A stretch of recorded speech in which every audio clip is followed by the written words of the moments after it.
Hello mga katropa, ako po si Atoy at bago to bago. Kumbaga nandito tayo sa kwarto ko at bakit ako nag-set ng ganito dahil sabi ko nga nung previous vlog ko, nung bumili ako ng webcam, so ito yung gamit ko ngayon. Meron tayong i-guess at yan ay medyo malupitang guess natin. Actually, first time kong mag-guess dito ng ganitong setup eh. So dati si Kainags, ayun, pero second time si Alwin and Emma. Ayan, wag na po natin patagalin. Yes! Hello po. Na ano ko si Kainags eh, kasi first time ko na-interview si Kainags noon eh.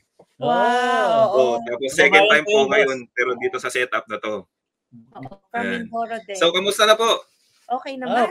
Okay naman kami ngayon. So, ayun po, na-guess ko po sila Madam Alwin and Sir Emma. Ay, baliktad, sorry.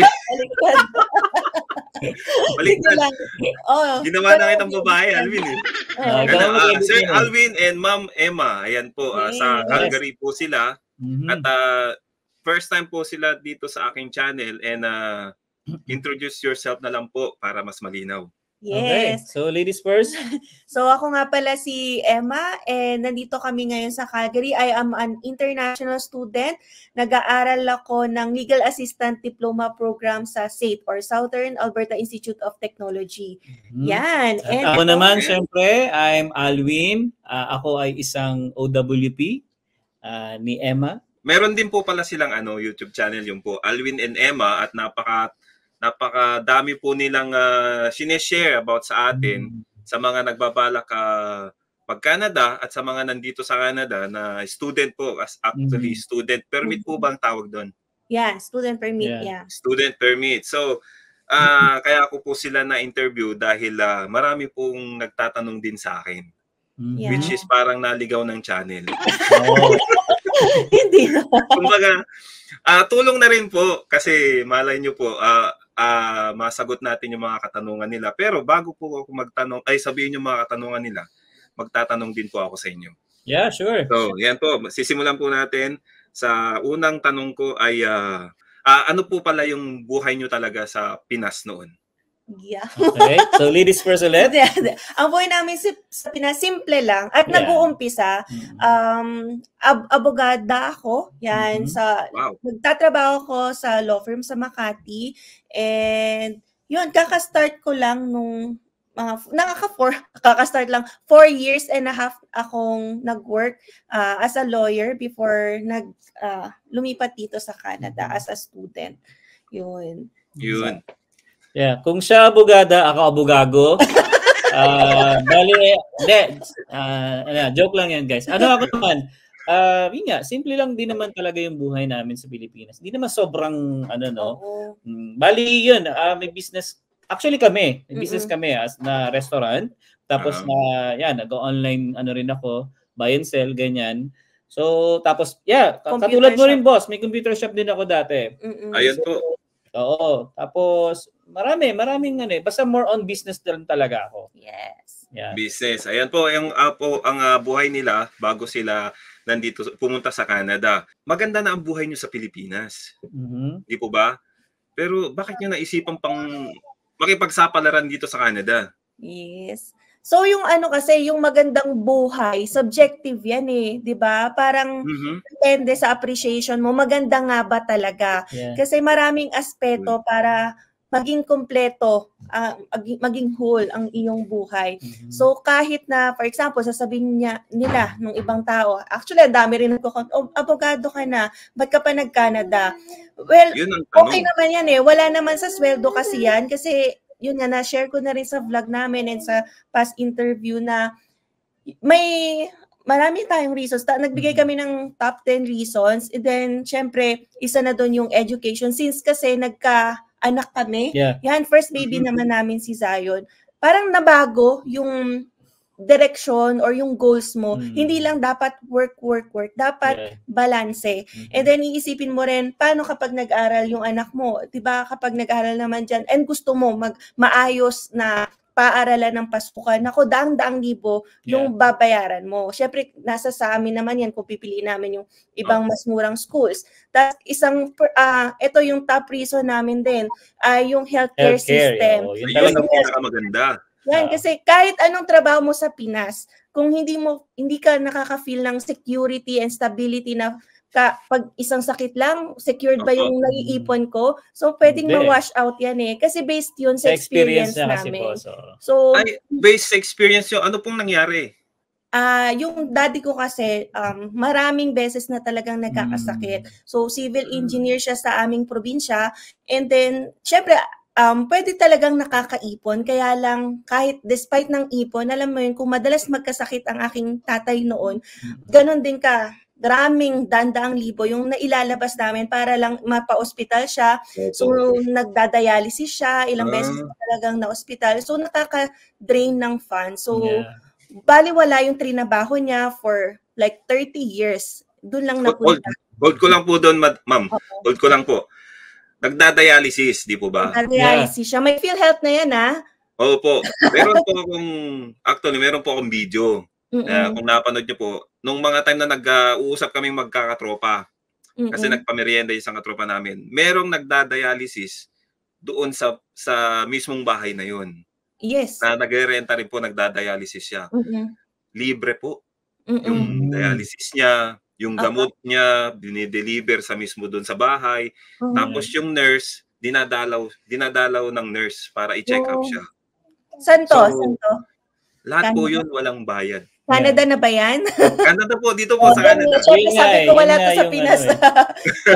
Hindi, pinost ko lang po para magka-idea po ng ano. Totoo. Kasi, di ba yan, sabi mo, libre, may dumadalaw pa na nurse, may dumadating na medication. Sa amin kasi, may tulong ng PhilHealth, pero up to a certain extent lang, may sasabihin na ganitong sessions lang yung dialysis. So, limited ka, mag-iisip ka saan kukuha ng budget after those sessions. And then, aside from that, meron kang medication na out of the pocket, may mga epoetin para sa kidney. Every week tayong bumibili. Yan, depende kasi sa kung gaano na ka-unhealthy yung kidney mo, dapat mas maraming gamot na rin yung iti-take mo. So, doon ka talaga mauubos. Ganito po yun dagdag ko lang po. Nung sinabi niyo pong PhilHealth, enough po ba yung PhilHealth? Hindi. Naka-PhilHealth na kami sa lagay na yon, pero malaki pa rin yung nailalabas kasi wala sa PhilHealth yung kunwari na ospital. Nag-NKTI na rin kami, National Kidney Institute, pero daan-daan libo pa rin yung nabayaran namin sa ospital. Madaming pera pa rin ang lalabas. Kaya isa yun, boss, talaga sa reason kung bakit kinonsider din talaga namin yung Canada. Gusto muna namin ng stability. Siguro ipon muna o kaya magpaka-healthy muna dito sa Canada kasi mauupos talaga yung ipon mo kung ganyan, sakitin tayo. Yan. Meron nga pong di po ba, Alvin, negosyante ka, di ba? Sa Pinas noon. Sa Pinas, meron tayong napanood na nag-trending yung babaeng negosyante, malakas kumita. Yeah. Di ba nag-share siya ng na ubos yung pera niya nung nagkasakit siya. Yeah, oo. So, yun nga mga tropa hindi naman namin sinasabing hindi maganda yung health diyan sa Pinas, pero at least dito kasi talagang walang nilalabas na pera. Yes. Pati nga gamot, bibili ka, kung ire-reseta, ire-refund. Nangyari na po kasi sa akin yun eh. So, ni-refund sa akin yung pinambili ko ng gamot. Basta lang po may reseta. Yes. Although dito sa Alberta, may part kang babayaran, parang participation pay, pero minimal lang. Minimal na lang. Tapos yung ito pa pala, napanood ko yung nagpa-dental si Alwin. Yes. Di ba? Nagpa-dental. Although may binayaran kayo, pero hindi ganun kalakihan. $25, $20 lang. Kasi nung pumunta ako diyan sa Edmonton, sa Alberta rin, sinamahan ko yung kaibigan ko, nagpa-dental sila, so pinakita sa akin yung binayaran nila, hindi rin ganun kalakihan. Pero kung wala sila nung insurance na hawak nila, malaki ang babayaran. Totoo, malaki. So yun mga tropa, mga pa po ang idadagdag yung reason kung ba't kayo another reason, traffic. Yan, kasi Traffic. nagtatrabaho ako sa sa Oo. Makati. So, from Quezon City kami nakatira. Grabe yung nauubos mong oras para lang Ay. pumunta at pabalik. Parang feel mo, sana nakapagtrabaho ako. Kunwari, double job na o kaya naialat mo na yan sa pamilya mo. Pero yung sistema talaga natin, sa Metro Manila kasi nga, ganun. So, mahirap talaga. Parang madidrain ka. Everyday Sinusundo ko yan, gagawin mo. boss. QC lang to Makati, 1.5 hours. QC to Makati. QC to Makati lang yan. Ganun ka traffic. Ilang oras na yun, QC to Makati? 1 hour and a half. One and a half ko siya binabiyahe. Pero kung tutuusin, Ang lapit 15 to 20 minutes lang pag walang, pag yung, halimbawa, madaling araw, halimbawa, yung dire-diretso, ganun lang. Ngayon po, nandito kayo sa Canada. How's the traffic? Ay, nako. Dito sa amin sa Calgary, although may traffic pagka mga rush hour, pero halos wala kami talagang. Kung ano yung makita mo sa Google Maps, kung gaano katagal ibabiyahe yun, saktong-sakto. Kumari, 10 minutes makakarating ka na rin doon. So, mga katropa, dito kasi sa amin, countryside kasi dito sa amin. Pag pupunta kami ng city, 2 hours, less than 1 hour yung isa. So, hindi pa rin po ganun ka-traffic. Maluwang kasi meron pong gap ang sasakyan to sasakyan. Hindi po katulad dun sa Pinas, hindi ko naman sinisiraan, no? Pero bumper to bumper talaga. Ganon po ka-critical ang traffic dun sa Pilipinas. So, hindi na po natin i-open kung paano kayo nakapunta kasi as a student, may mga proseso. Ang gusto ko lang po kasing alamin sa inyo yung naging labas ng buhay nyo dito, nung impression nyo po dito sa Canada. Yes. From Pilipinas to Canada. Kung ano po yung naging impression nyo. From Pinas, alam naman namin na kapag mag-uumpisa, based sa research din namin, nanonood kami ng mga vlogs, ganyan, na magiging mahirap sa umpisa. Sabi namin, kahit anong work, diba? Dapat daw hindi mapili kasi pwede kang mapunta sa ganitong work. Yung mga entry-level jobs. So, parang prepare ko na rin naman yung self ko na, pwede nga akong, kunwari, baka may hire ako sa Tim Hortons, ganyan, o cashier. So, ganun na yung ine-expect ko. Kasi alam natin na foreign country to, hindi tayo mag-a-attitude na kahit may profession tayo sa Pilipinas, dapat ganun din tayo dito. So, dapat ready tayo sa tatahakin nating life. Kasi dito naman sa Canada, hindi ka recognized agad kahit registered ka o licensed engineer or lawyer ka, back to zero ka muna dito. Hindi naman sa totally back to zero. You have to challenge yung mga exams nila para maging equivalent ka na profession. Saka yun nga rin, Bas, dugtong ko na rin. Bago talaga kami pumunta rito, sinabi na talaga namin sa sarili namin na kahit anong trabaho yan, papasukin namin. Lalo ako, boss. Diba napapanood mo yung vlog ko? Opo. Wala kang experience, di po ba? Isipin mo na lang, boss, nasa mall ako, nagmamap ako, nagpupunas ako ng mga lamesa, nagtatapon ako ng mga basura. Diba? Ayun, wait lang. Nagtatapon nga ng mga basura. Hindi ka ba naiiyak o naluluha o parang nakukonsense sa sarili mo ng time? Never, boss, never. Kahit alam ni Emma yan. Natutuwa pa nga siya kasi nakikilala siya. Hi! Tatapon ng basura. Hi! Hi, kayo po yung nagpo-vlog. Oo, boss. Mismo, isipin mo yung mall, kukunin ko sa food court yung mga basura, dadaling ko sa napakalayo dulo ng mall para itapon ko yung mga basura na yun. Pabalik-balik yun. Ganon yung trabaho mo noong time na yun. Pero talagang yung focus mo is parang happy ka sa ginagawa mo. In-enjoy ko kasi siya. In-enjoy ko na lang siya. Actually, ganon din po ako. Kahit hirap na ako sa trabaho, ginagawa ko pa rin masaya. Kailangan maging masaya ka talaga kasi iba yung iba yung feeling pag masaya kang nagtatrabaho eh. Yes, oo. Maganda ba ang sitwasyon nyo bilang estudyante dyan dito sa Canada? Yan, so far sa akin personally. Kasi abogado na po kayo sa Pilipinas eh. Oo. Hindi, niready naman natin. Kaya nga nag-student visa tayo. Alam natin na buhay estudyante yung papasukan natin dito. So, dito, syempre, buhay estudyante, a-attend ng klase, tapos gagawa na naman ng assignments. Akala ko, tapos na ako doon. Mag-e-exam, quizzes. So, okay naman. Kasi ako, yung kinuha kong course, related sa natapos ko. So, from law na profession ko, legal assistant. So, kahit na different yung law ng Philippines sa law ng Canada, may similarities. Kaya, nagigets naman natin yung somehow yung proseso. Kaya, na-enjoy ko rin naman yung pag-aaral ko dito. So, yun. Pero, may ano po, 'di ba? Sabi nyo, iba yung laws ng Canada sa Pilipinas, di po ba? So yun po yung similarities. Natutupad po ba? Dito nai-implement po ba? Oo, sa nakikita ko, very strict sila sa laws. Although, syempre, hindi ko naman ine-eradicate totally na okay, walang corruption dito. Pero very, sila strict sa rules, nai-implement kahit pangalang sa driving pangalang nasa mail. Yun po ang dahilan kung bakit tinatanong kasi sa driving po talagang stricto sila dito. Oo. Hindi katulad po sa Pinas, di po ba? Oo, na pwede mo pang abutan. Wag na lang po. Dito, wala kang magagawa kasi dadating na sa mailbox mo na ganito na yung penalty mo. Bayaran mo. Ka na. O kaya, i-contest mo before the court. Yeah.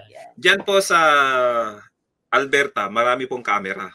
Yes. Oo naman. Oo, kasi ang sabi sa akin ng pag nag-overspeed ka, napicturean ka, hindi ka na matitiketan niya. Antayin mo na lang yung sulat sa'yo na may darating. Nangyari sa akin yan, boss. Nangyari na sa'yo?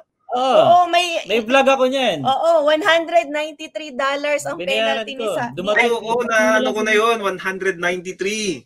Oo. Tapos ano pa? Kasi sa speed na over ka. Yan. So kung mas mabilis pa yung takbo niya, pwedeng umabot ng $300, $400. Yeah. Ayun. Talagang marami ka talagang i-share dito sa natin. So ayun, share pa natin. Kumpara sa sharing na rin, baka pwede nyong i-share yung di nyo makakalimutang nangyari sa inyo ngayon dito sa Canada. Basag yung kotse. Surprise kami noon. Yun lang, oo. Tsaka yung nanakawan ako ng salamin. Yun, yung mga ganun. So yun yung experience siguro para sa akin na manakawan ng salamin sa sasakyan, nabigla talaga ako noon. Kasi sa Pilipinas, yung mga salamin ko talaga nasa kotse ko lang. Pero dito hindi ko ina-expect. Tapos ngayon, alam ko, ang patas dito talagang maikpit. Yung pala, hindi rin pala ganun ka. Kasi tapos ngayon po, nagpe-precaution kayo ngayon kasi baka manakaw yung sasakyan nyo. Yeah, oo. Although kahit sabihin man natin kahit sabihin ng iba na hindi yan effective yung mga ginagawa mo. Yung sinasabi nila, precaution na yun kaysa naman wala kang ginagawa na. Wala kang gawin. Wala kaming garahe. Ano nang gagawin namin? Di ganyan na lang. So, yun lang yung parang little thing na pwede namin gawin, yung mga anti-theft device na pwede namin i-add. Parang lahat na lang daw kasi ng anti-theft na device is walang kwenta. Pero yun kung gusto kasi manakaw talaga, mananakaw. Pero ang maganda talaga, kumuha ng sasakyan na hindi nakawin. So maganda naman na yung Hyundai, hindi siya nasa top ng list. Ang mga Honda CR-V talaga yung nasa top, tsaka mga Toyota. So yun ang talagang tinatarget ko. Lexus. Yeah. So sa pag-aaral naman po, wala po kayong naging bad experience? Paano nyo? Wala. Sa kayo po wala. Sa pag-aaral ko, yung pagko-commute lang ng siguro ng sobrang lamig. Pero nag-enjoy ako nun kasi nga binavlog ko, papakita ko na kaya ko tong minus 35, minus 40 na weather. Nag-train pa nga kayo kung aaraw-arawin kayo, parang baka sumuko na ako. Buti na lang, yung mga ganong weather dito sa Calgary, 2 days lang. One day, 2 days, okay, wala na yun. Okay naman po kasi may kasama naman kayong lumalabas pagka ganun. Pag pinapanood ko yung mga classmate mo, classmate ko, yung mga ganun. So yung mga tropa, pagiging estudyante dito, kanya-kanyang buhay po kasi. Yes. Yeah, hindi po ibig sabihin nag-share sila Mama Emma at Alwin, ganun na yung sitwasyon kasi may mga kanya-kanyang buhay din tayo. Pero at least nagkakaroon po tayo ng idea na ang buhay po dito ay maraming struggle namang ma-encounter natin. So i-add ko lang pala sa relating sa sa struggles, hindi siya connected sa pag-aaral ko, pero kasi ito connected to nung nag-part-time work ako or nag-full-time job na rin sa Nordstrom. Kasi nung last year, yung bagong dating rin namin, nakahanap ako ng work dyan sa Nordstrom as fulfillment associate. Yung sa fulfillment associate, ang trabaho ko doon, kung ano yung online orders, hahanapin ko sa store. Tapos, ipapack namin kasi nga online order yun. Yun yung naging trabaho ko. Syempre, wala akong experience. And doon ako, nag-breakdown ako, umiyak ako ng after 2 days ng work ko, umiyak na ako. Parang sabi ko, hindi ko kaya. Visit ako kasi yung mga order, hindi ko alam yung mga brands. hilong-hilo na ako. Ang laki kasi ng Nordstrom dito, parang, alam mo yun, parang 1/3 na ng mall. Nordstrom, up and down yun. So, hindi ko makita, anong brand ba to? Anong size ba to? Anong parang kulay? So, wala po kayong training na inano sa inyo noon time na yun? Very quick lang, sasabihin lang, dito Ito, yung mga high-end or luxury na brands, tapos dito yung ganito. Parang very quick lang, pero syempre hindi mo mamememorize sa dami. And syempre, knowing na galing Philippines tayo, hindi ako familiar sa mga brands. Actually, ganito po kasi yun eh. Ang pagtuturo po kasi dito ng delegation ng trabaho rito, hindi matagal. Oo. Lagi pong, eto yung gagawin mo. Parang ang gusto nilang mangyari, bahala ka na. Bahala ka na. Initiative mo na yan. At least sinabi ko na yung basic. Kahit sa akin, boss. Ganun din ba nangyari sa'yo nung Alwin? Oo, actually nung nagano ako, yung sa mall hindi eh. Alam mo na, basic linis lang naman yan eh. Pero yung sa forklift ko, sabi lang sa nung supervisor ko, ito, ganito. Para lang kotse to. Forward, back. Ito yung forklift, taas, baba. Yun lang. Tapos sumunod na, parang 10 minutes lang ata akong tinuruan. Then ako na mismo yung nag-ano. Para ano po, hindi po masak yung mga kababayan natin na magpupunta dito na estudyante na ano. Baka kasi iniisip nila, bakit ganito sila?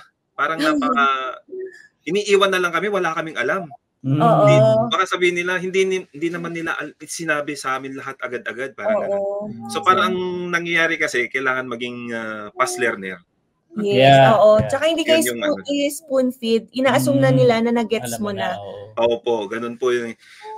Paano po yan?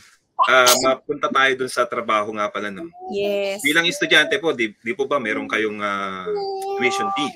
Yes. Tuition fee, tapos expenses nyo pa dyan sa Calgary. Yeah. Sumasapat po ba? Yes. Ayun na ang tanong. Sagutin na kita, boss. Hindi. Sobrang hindi. Kasi ito ang setup namin nga. Sige na. Nagluluto lang si Ali. So, sige lang po. Isa lang nagtatrabaho sa amin, isa lang full-time job. Tapos ako, nung nagsara kasi yung Nordstrom dito all over Canada, hindi na ako nagtrabaho. So, wala na akong job since June last year.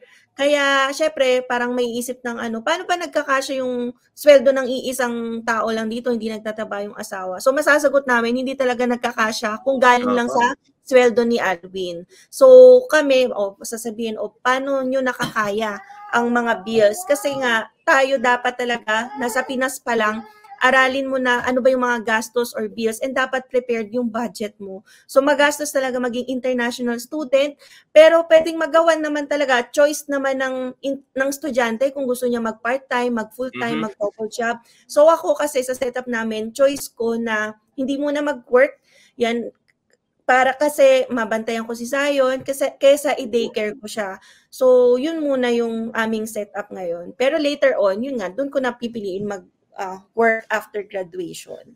Okay. Ito po ang kailangan ba talagang magdala ng maraming pera dito? Kung estudyante ka? Kung estudyante, yes.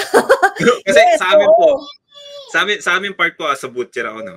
As a butcher po, hindi po required ng maraming pera. Kasi ang dala ko lang dito is nasa, I think, $100.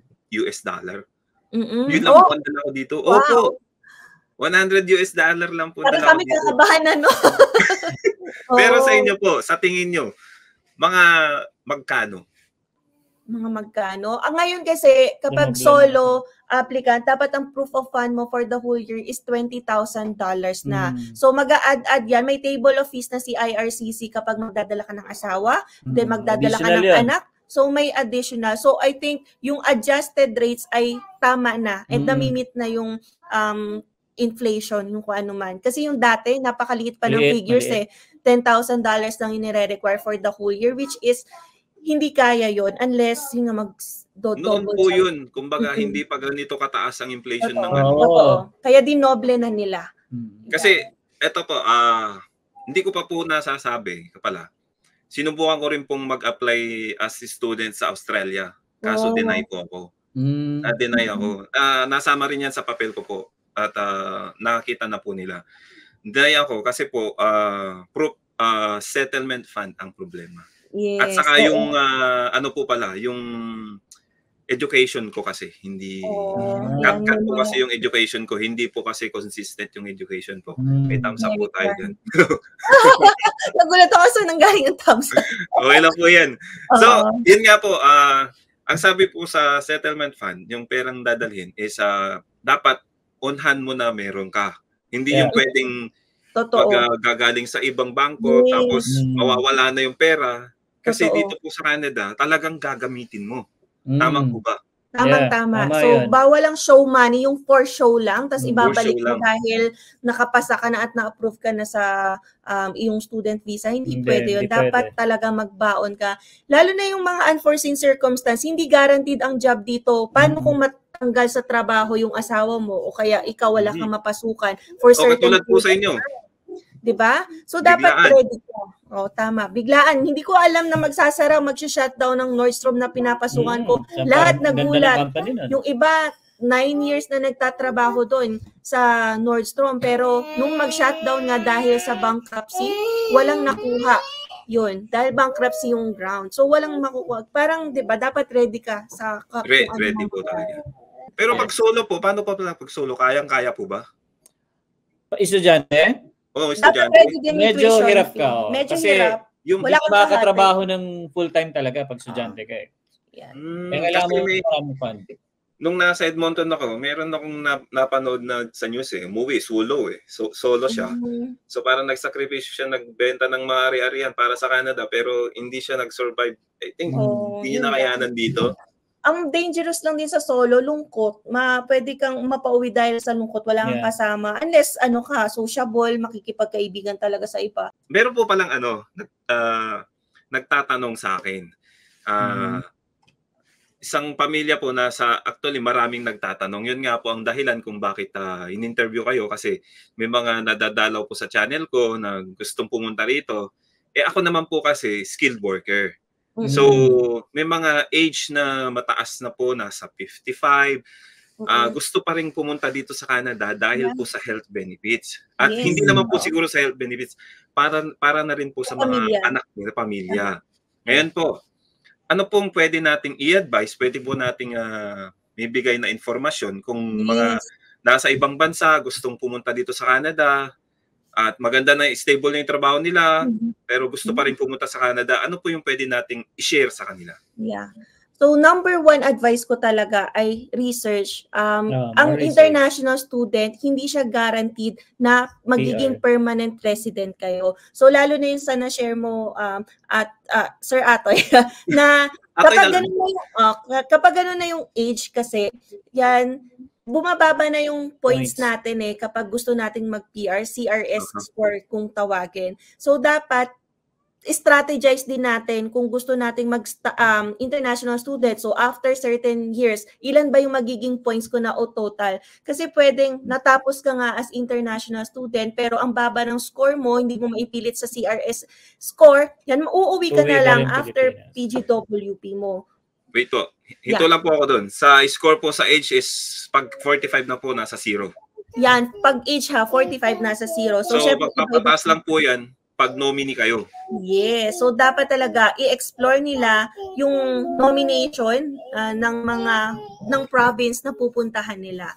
So, yun yung maganda. Kasi nga, i-reiterate ko na hindi guarantee ang permanent residency kapag nagiging international student. Pero kung gusto nyo maging international student talaga, i-go nyo yun. Basta naka-research talaga kayo.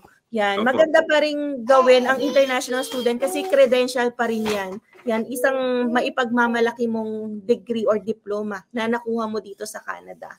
Ayun po mga tropa, no? Na-share na po nila, back to 0.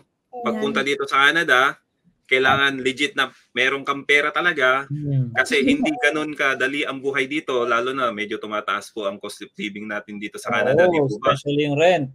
Oo. Ngayon, i-consider nyo na rin po yan lahat sa mga expenses kung ano po. Panoorin nyo po yung mga vlogs nila, Alwin and Emma. Malaki pong tulong ang may bibigay nila sa inyo kasi estudyante po sila dito sa Canada. So, pag nagpapalak po kayong pumunta rito as a student, o kaya immigrant po, di po ba? Kasi I think kahit kahit po PR na yata, landed PR, ganun din po yung nangyayari eh. Kasi maghahanap din ng trabaho agad yun eh. Tama. Wala pong nire-recommend na trabaho sila, so parang mangangailangan din sila ng pondo para mabuhay dito, mag-survive. So ayun mga tropa, hindi ko naman sinasabing mahirap. Wag na kayong pumunta rito sa Canada. Aralin lang po kung para sa inyo ba talaga, kaya nyo ba, ano ba yung magiging consequence namin. Yes.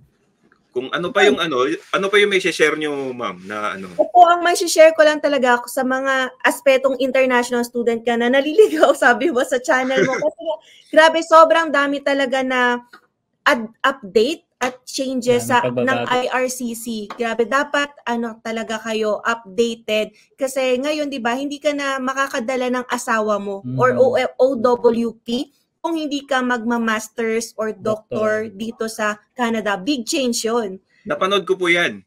Oo. Kasi nasabi ko nga, paano na yan?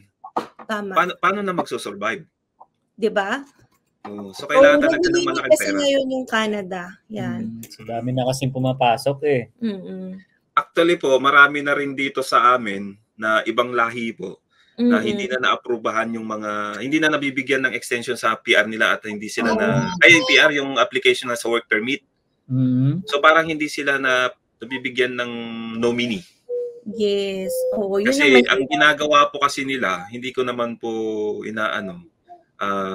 sinisiraan, umaalis po agad kasi sila dito sa probinsya namin. Na-PR sila. Kapag na-nominee ka, pag na-PR ka kasi through provincial nomination, dapat magbalik tanaw ka sa probinsya na nagbigay sa'yo ng PR. Dapat magstay ka, I think at least 2 years or 3 years depending sa requirement nila. So dapat hindi mo aalisan yung probinsya na yun. Opo.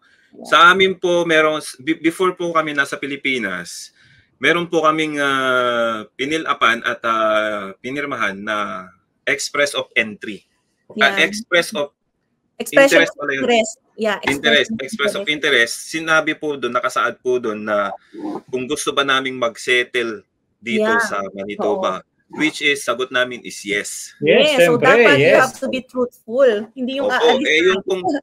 Yung pong EUI na yun, kasama po yan sa application namin sa IRCC. Tama. So pag sakaling nakita na nagsinungaling ka at umalis ka agad, pag na-PR ka, baka may mangyaring hindi maganda. Totoo. Yan po. So, yun po ang karamihang ginagawa din sa amin dito. Kaya nagka-problema na rin po. So, yun po ang isa sa mga i-research nyo rin. So, kung saan probinsya kayo talaga gustong pumunta. Yeah. More research. Katulad po nila Ma'am Emma, may nagproblema po sa inyo dyan sa Alberta. So, ano na pong next choice? Yes. May mga plan A po pa kayo? Plan B? Marami. Pero hindi siya ganun syempre kadaling gawin. Kunwari, another plan, lipat ka ng province. Another plan, mag-aral ka ng French. Pero syempre, hindi madali kasi hindi po. Mahal yon at mahirap din aralin yung French language. Baka bumalik ko na yung aking dila. Then, another option, syempre, explore yung mga in-demand na job like healthcare, pupunta ka dun sa ganung profession kasi yun yung merong draws na specific talaga na pwede ka ma-PR din agad. Nurse naman siya eh. So, pwede siya nurse. Yes, nurse din ako. Nurse din yan. Pero nurse din po ba? Yeah. Hindi ko sinasabi nyo na babalik na naman po ako sa pagiging nurse. Yeah. Mukhang babalik na naman ako, ganun. Pero ayaw niya na eh. Nurse muna siya bago siya naging lawyer. Hindi haba pala ng pag-aaral nyo. Kaya nga sabi ko mag-aaral na naman ako aral dito. na naman siya. Oo nga po, yun nga po. Kaya nga parang, mag-aaral ba ako ng French? Kasi nakakapagod na rin. Tingnan natin yung mangyari. Tingnan natin. So, ayun po, no? Kung gusto nyo pa pong aralin, isa po sila, Alwin and Emma, sa mga pwede nyong sabihin na nating basehan sa pag-a-apply po dito kung gusto nyo po panoorin nyo po yung lahat ng mga video. No? Kung kinakailangan, balikan nyo po lahat. Balikan nyo para magka-idea kayo. Nakakapunan na eh, no? Oo. Hindi, at least, updated po sila sa inyo. Kumbaga, alam nila kung ano yung sinimulan nyo dito. Yes. Para magkaroon din sila ng idea. Wag nyo pong ipares. Kasi hindi po tayo pare-parehas. Ano lang po yan, parang meron lang po tayong Guidelines ba? Guide. Yeah, guide. Oo, guide. Last comment.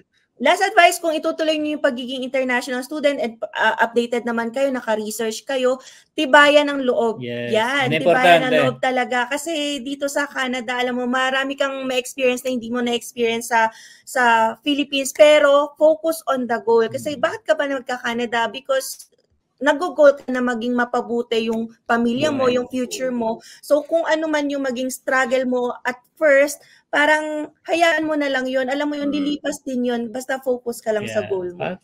So po mga tropa, wag po nating kalimutang i-subscribe at i-like ang mga videos nila Alwin and Emma at pati na rin po ako. Sa mga sa mga nag-aabang po at nangangarap na pumunta dito sa Canada at gagawin ang student pathway, panoorin niyo po ang mga video nila Alwin at Emma. Yeah. Maraming salamat sa iyo. Maraming salamat din po at pinaanyayahan niyo ako.